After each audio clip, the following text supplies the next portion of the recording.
Hello everyone. Are we here? किस किस ने आखिरी वाली कॉन्वर्सेशन सुनी है अच्छे तरीके से? मैं सवाल करूंगा क्या किसी एक और फिल्म की स्टोरी सुननी है? हैं? Is anybody here? Hello.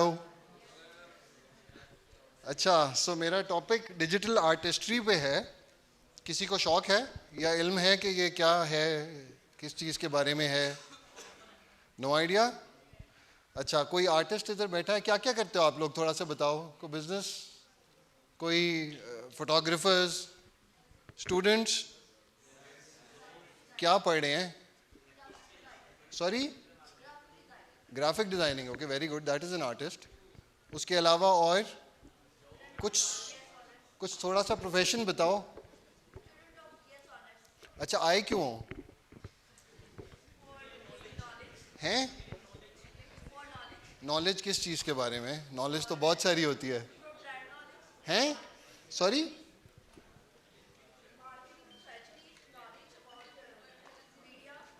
अच्छा अच्छा, इंटरेस्टिंग. सो ऑल्दो मेरा सेशन बड़ा छोटा सा है, it's just 10 minutes, but I would like to engage and have a meaningful conversation rather than just कि मैं छोटी सी बात करूं और चला जाऊं. सो कोई पेंटर है, कोई फोटोग्राफर है? Painters, right? सो मैंने जो छोटी सी बात करनी है वो डिजिटल आर्ट के बारे में करनी है, राइट? सो मैं बहुत डिटेल में नहीं जाऊंगा और सिर्फ ये बताने की कोशिश करूंगा कि नंबर वन, डिजिटल आर्ट है क्या और वो उसको कैसे यूनिक बनाता है. 2015 में कोई पाकिस्तान से बाहर गया हुआ है? कोई पाकिस्तान से बाहर गया हुआ है?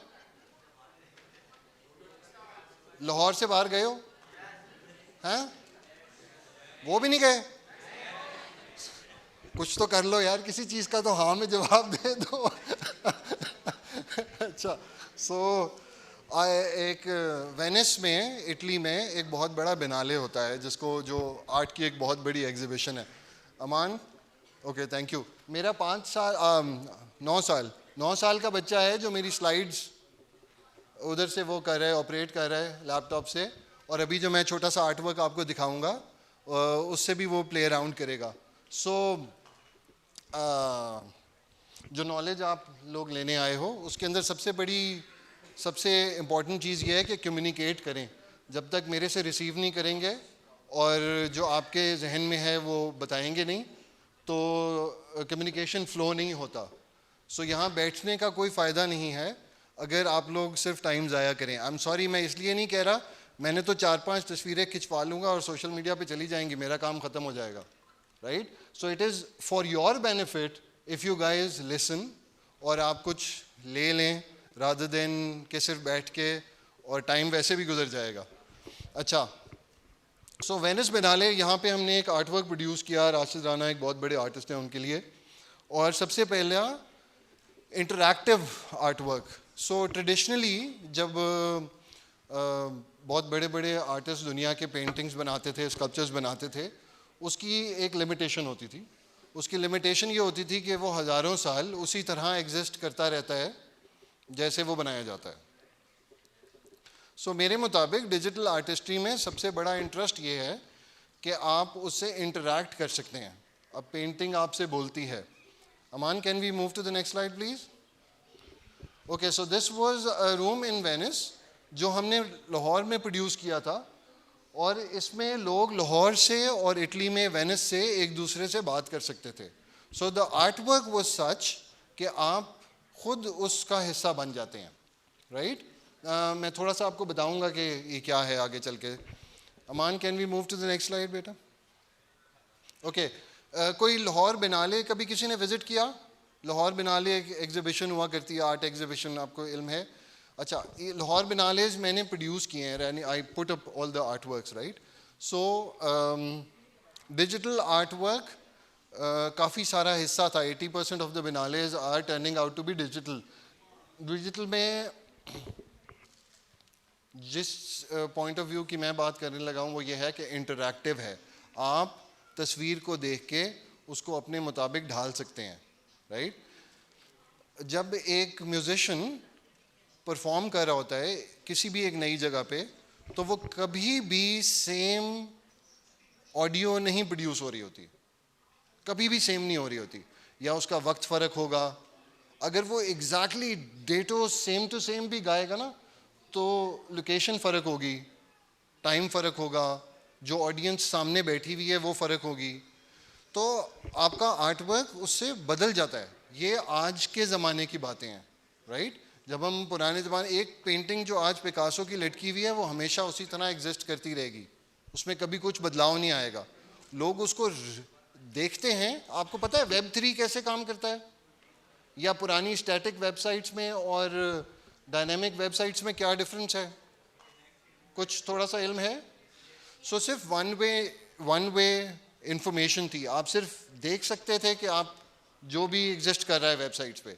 उसके बाद पॉइंट नंबर 2 आया, यानी कि आप डाल भी सकते हैं और रिसीव भी कर सकते हैं। नाउ द थर्ड इज कि आप जो डालेंगे आप उसके ओनर होंगे। So if you put one video on YouTube, तो आप उस चैनल का हिस्सा बन जाते हैं और उसको ओन करना शुरू कर देते हैं। That's Web3 by the way. So थोड़ा सा पढ़ें और नॉलेज लें इसके बारे में। अमान, नेक्स्ट स्लाइड। ओके, ये एक प्रोजेक्शन मैपिंग है बिल्डिंग्स के ऊपर, जो थोड़ा सा काम और है जो मैं करता होता हूँ। ये भी डिजिटल काम है, बिल्डिंग्स के ऊपर आप प्रोजेक्शन से आर्टवर्क दिखाते हैं। अमान, नेक्स्ट स्लाइड प्लीज़। अच्छा, रॉयल ओपेरा हाउस किस कोई जानता है? लंदन के अंदर एक बहुत बड़ा ऑडिटोरियम है रॉयल ओपेरा हाउस, राइट। ये उधर एक काम है जो मैंने एज अ प्रोजेक्शन डिज़ाइनर किया था, तो उसके बारे में थोड़ा सा। Thank you. अच्छा, सो आज तक आपके घर में जो तस्वीरें लटका करती हैं, जो, अच्छा बाय द वे मैं आपको थोड़ा सा, सबसे महंगा आर्टवर्क किसी के पास, किसी ने कभी अपने दीवारों पे आर्टवर्क लटकाया? कोई पेंटिंग लगाते हो आप लोग, राइट। उसकी कोई कीमत होती है, उसकी कोई प्राइस होती है, राइट। आमतौर पे हम कोई तस्वीर प्रिंट आउट करके लगा लेते हैं, मगर आर्ट वर्क से मतलब थोड़ा सा फ़र्क है, राइट। आर्ट वर्क का मतलब है किसी की बनाई हुई तस्वीर, किसी का बनाया हुआ मुजस्मा। सो मैं ये करने की ये कोशिश कर रहा हूँ कि हम दीवारों के ऊपर ऐसा काम लगाएं जो आपके मौजूद होने से, आपके हरकत करने से चेंज हो, वो आपसे इंटरैक्ट कर सके। आप उसके सामने से चलते हैं, फिरते हैं, तो वो बदल जाता है, उसके रंग बदलते हैं, वो आपसे मुख्तलिफ़ तरीके से बात करता है। यानी पेंटिंग खाली पेंटिंग की शक्ल में एग्जिस्ट नहीं कर रही, उससे आप इंटरैक्ट कर सकते हैं। जैसे आप उसको देख रहे हैं, जिस वक्त पे उसको देख रहे हैं, और जो उसको देख रहा है, इन सारी चीज़ों से वो बदल रही है अपनी शक्ल। मेरे हिसाब से ये इंटरैक्टिविटी डिजिटल आर्टिस्ट्री और आजकल जो हम डिजिटल फॉर्मेशन की बात करते हैं, उसके अंदर इसका सबसे बड़ा और अहम जुज़ है। कुछ समझ आ रही है क्या बात हो रही है, या क्या कह रहा हूँ? हैं थोड़ी सी? अच्छा इतनी भी बहुत है। ओके, सो यहाँ पे आने के लिए टच डिज़ाइनर कोई जानता है क्या चीज़ है touch designer? It is related to digital art, या जैसे हम इलस्ट्रेशंस के लिए इलस्ट्रेटर यूज़ करते हैं, फ़ोटोशॉप यूज़ करते हैं, एनिमेशंस के लिए 3D स्टूडियो मैक्स, ब्लेंडर वगैरह यूज़ करते हैं। इन चीज़ों का कुछ इल्म है, कुछ थोड़ा बहुत, right. So touch designer is one of the leading software interactive artworks बनाने के लिए, राइट, जनरेटिव आर्टवर्क बनाने के लिए। सो आप कुछ बाउंड्रीज सेट करते हैं अपने आर्टवर्क की, और इजाज़त देते हैं व्यूअर को कि वो उसको किसी हद तक तब्दील कर सके और उसके साथ इंटरैक्ट कर सके। सो ये एक छोटा सा मैंने यहाँ पे आने के लिए और दिखाने के लिए कह लीजिए एक सॉफ्टवेयर क्रिएट किया। तो ये मैं आपको दिखाता हूँ। I hope you guys like it. Aman, can we move to touch designer? Escape कर दो।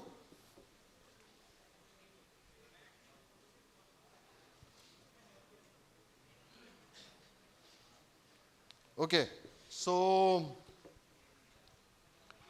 This is generative art, right?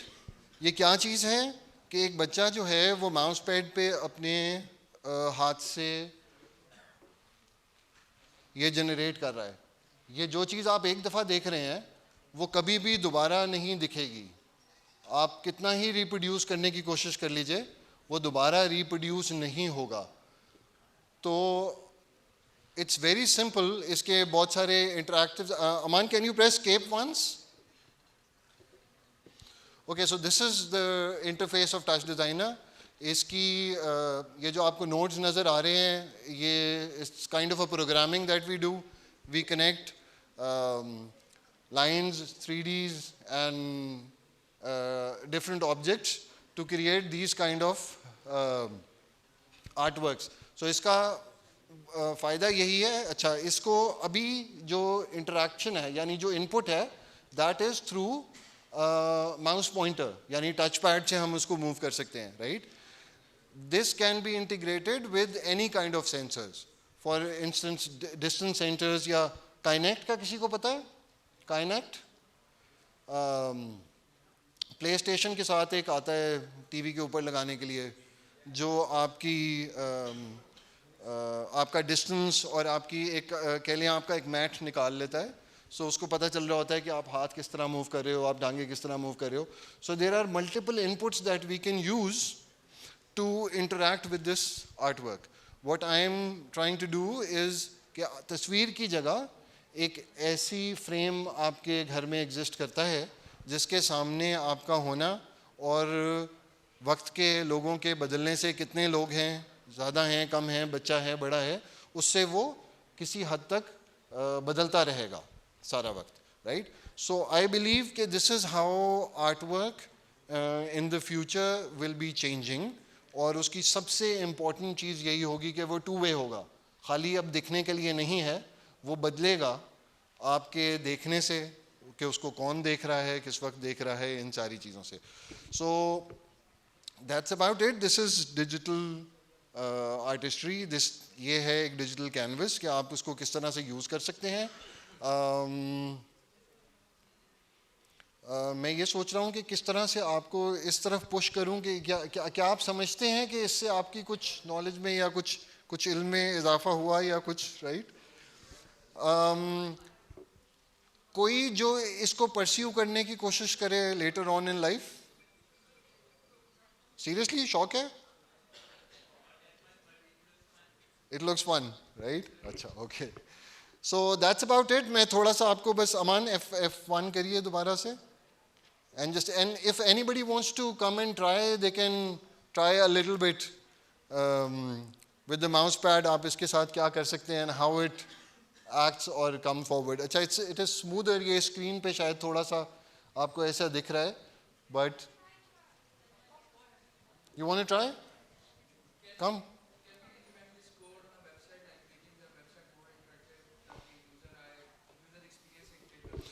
There is a possibility, yes, but it is a little more processor intensive for the moment. So website के ऊपर implementation अभी ज़रा सा थोड़ा सा far fetched है, हो जाएगी आहिस्ता आहिस्ता। देखिए, आज से 11 साल 12 साल पहले हम फ्लैश यूज़ किया करते, कुछ इल्म होगा आपको। सो इंटरैक्टिविटी उसके अंदर भी आती है, बट द आइडिया इज़ कि ये रन टाइम एग्जीक्यूट हो रहा है, वो कोडेड होता है, there is a difference, right? ये आपको ऐसे एक्ट कर रहा है जैसे एक इंसान या कोई एक जानदार चीज़ जिसको एक आपने पैरामीटर्स दिए हुए हैं, उसको पता है कि मैं इन बाउंड्रीज से बाहर नहीं जा सकता, मगर मेरे हाथ हिलाने से क्या चीज़ बन रही है वो हर दफ़ा और हमेशा डिफरेंट ही बन रही है, वो कभी एक नहीं बन रही।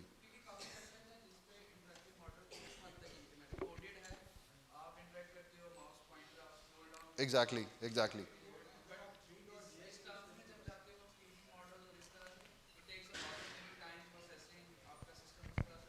Correct, absolutely, absolutely, absolutely, sorry.